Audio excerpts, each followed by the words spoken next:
another little video that I wanted to make about my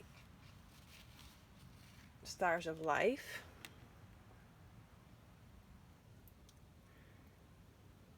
Basically based on the flower of life and on the idea that there is peace in the world if there is peace within each of us. So years ago I got a vision, or I was hearing, your search for peace is your search for self.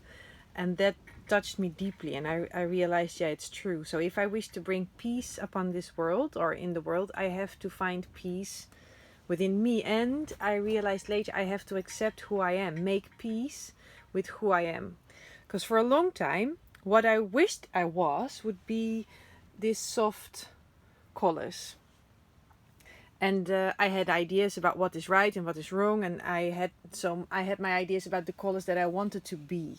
And I was rejecting the colors that I was given. So basically I was born a strawberry plant, but I wanted to be an apple tree or something like that.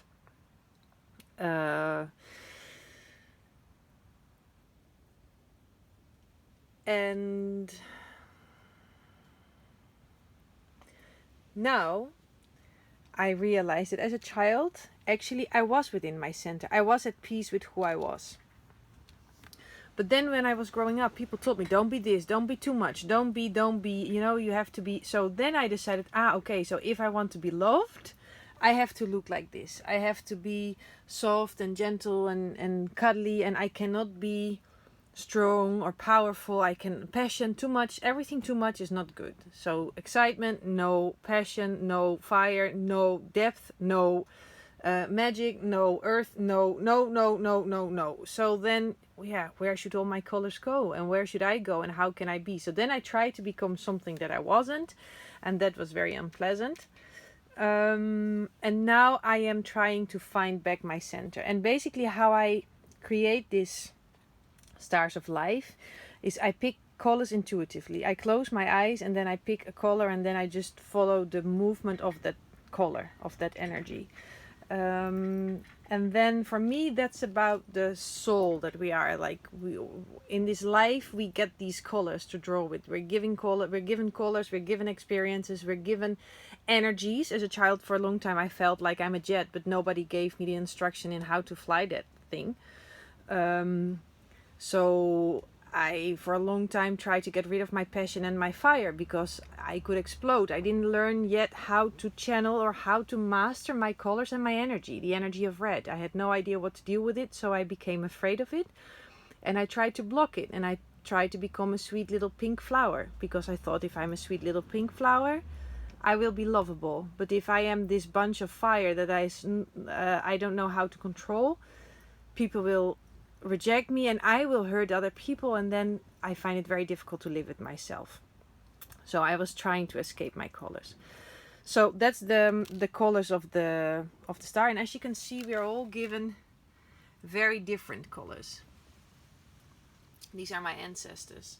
And what I noticed when I was making this from my ancestors is that, wow, we are all so different. Somehow I was thinking I have to become like my ancestors, or I have to become like I had an idea about what a woman should be like, and I had to become that. And maybe often we have this idea about what is a right person, what's a good woman, and then we try to mold ourselves into being that. But if I learned one thing from my ancestors, is that your gift to creation, that your gift to reality, is you embracing who you are and pulsing your own colors and finding peace with who you are, so you bring peace into the world. So it's about accepting rather than rejecting yourself, and somehow finding peace and figuring out how to master your energy, how to master the colors, the power, the gifts that you were given. And I guess we are all here as a soul to grow, to learn, so we are not mastering it yet. And probably where our greatest gifts are is also where we find the greatest struggle. Because this is where we can grow, this is where we can expand. There is no growth without struggle, there is no growth without expansion, there is no, so there is discomfort in this. But then if you master it, it's so cool that you've mastered it. So these are the colors, and then apart from this soul, like this bunch of energy we get to experience and we get to play with, I also feel that there is this light being or a crystalline being, and it's like maybe the star being, I don't know exactly what it is, but there is this earth experiences, this earth soul, and then there is this light being coming in. And for me it's all about this connection and landing your light being, or maybe this is the dance between light and dark, and bringing light into the matter, incarnating, so being present on earth, embodying your soul, embodying your essence.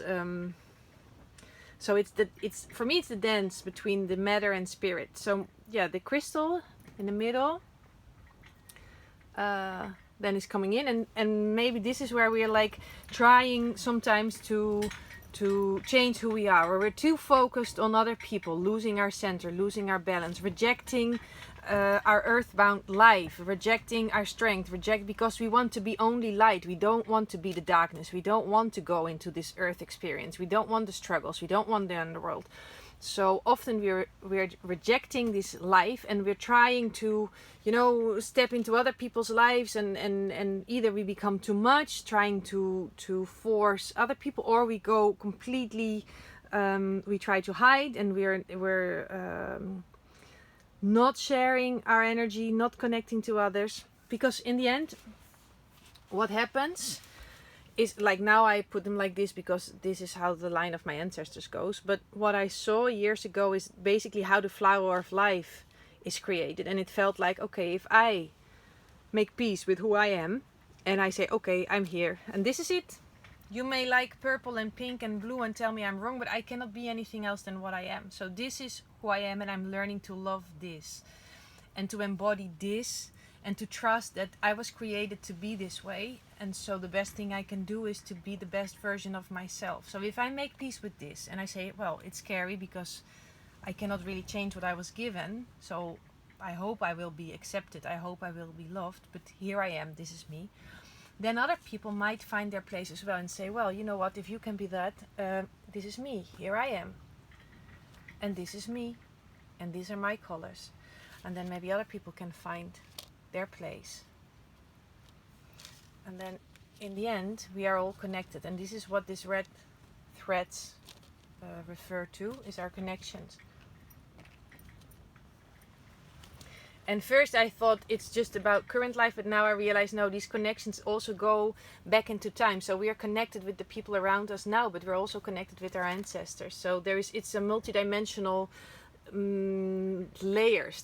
These connections, they go everywhere. Anyway, so we are part of this whole.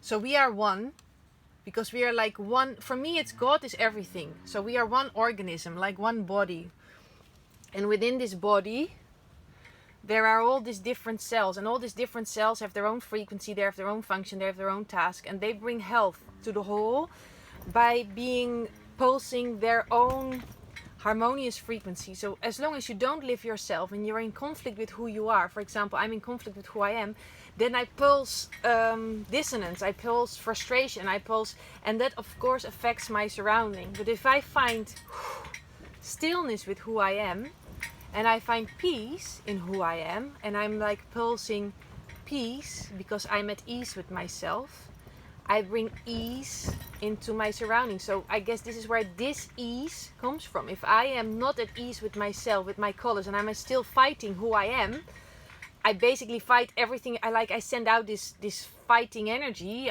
Because I'm in conflict with myself, so I'm in conflict with the world around me, and I create conflict. Because if I fight, then everything around me, because we're all vibration, it starts resonating with that conflict. Whereas if I pulse peace, I bring peace. And so, and then me pulsing peace might help others also to find their stillness and find their center and feel, okay, I'm okay too. I find peace as well. I can breathe. And then we come into harmony, we come into balance, and we become this one heartbeat that gives and receives, and that is pulsing as one. So, well, that's a lot of background information. But what I was noticing today, so I just go back to myself, is that once upon a time was at peace with myself. I had this inner connection, but then came the rejections. You know, you shouldn't be like this, you shouldn't be like, or you are so blah blah blah. And then I often call myself my inner pitbull. And it's the moment where I leave my center of stillness and my center of peace, where I'm in harmony with who I am, and I go fight or react onto projections that come from other people that are not in harmony with themselves. So let's say there is someone here not in peace with themselves. They're in conflict, so they radiate conflict, and then because they cannot love who they are, it often feels like it's exploding out into the outer world, like I cannot make peace with who I am, so I'm now just you know, rather than going inside and trying to find my inner peace. Sometimes that's so difficult that it feels like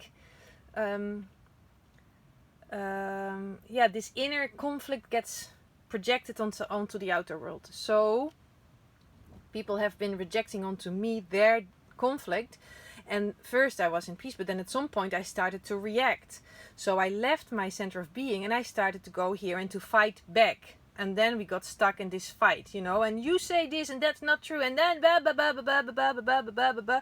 So rather than being here and being, okay, this is who I am and I'm fine, I lose my balance and I get lost in the conflict in the world around me. And then everything starts spinning and spinning and spinning. And I get very dizzy and very frustrated, and I forget who I am because I am too much out of my center. I'm not in alignment anymore.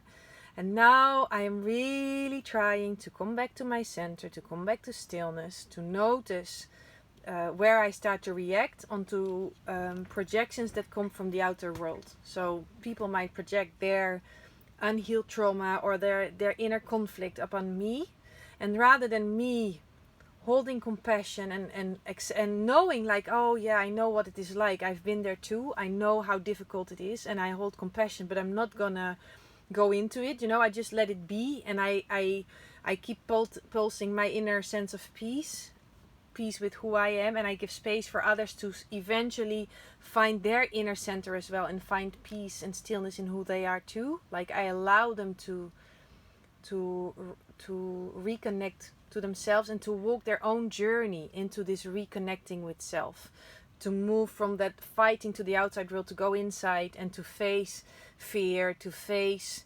pain, to face whatever it is they were escaping, and to move through that until they are back into their inner center too. And they're like, oh my God, yes, now I feel, you know, I sink into my being, in my presence, and I feel harmony again. And from that point I start pulsing harmony and peace. So rather than me fighting someone that is outside of their center as well, and projecting and fighting and struggling with something that's too much to deal with on the inside, if I focus on that energy, you know, it becomes chaos. So I'm really trying to call back my pit bull that is still quite reactive. If something is not fair, like someone comes here to you know, like leave their thing and go and point fingers at me and yell at me and tell me I'm a this, a that, a blah, la, la, la, la. Rather than me seeing it like, okay, that's from that person. I'm okay. I love myself. I stay in my center. I'm very easily triggered to leave my center and go out there and tell them that that is really not true, or, you know, make the argument, make the fight, and then nobody wins. It's a lose-lose situation. So, yeah, I'm noticing my inner pit bull. And I had a very clear story that I wanted to say about that before I went to record this. It didn't sound like this in my head at all. I also don't know if I actually managed to convey the message that I was trying to give. But yeah, it's practicing self-love, compassion, and also sometimes it helps for me to take space, to take time out, to be alone, so I can feel, oh yeah, this is me. And I come back to my center and I see my little pit bull, and I love you. I love you. I love you. It's okay. It's okay. I love you. You're not too much. You're welcome. Come to me. You know, you don't need to defend yourself. You don't need to prove someone else that you have the right to live or to be the way you are. You are welcome just the way you are. I love you. I love you. I love you. Come. Yeah, and I hear you. I hear you, little people. And it's so unfair. Yes, that's so true. They're so unfair. And I love you.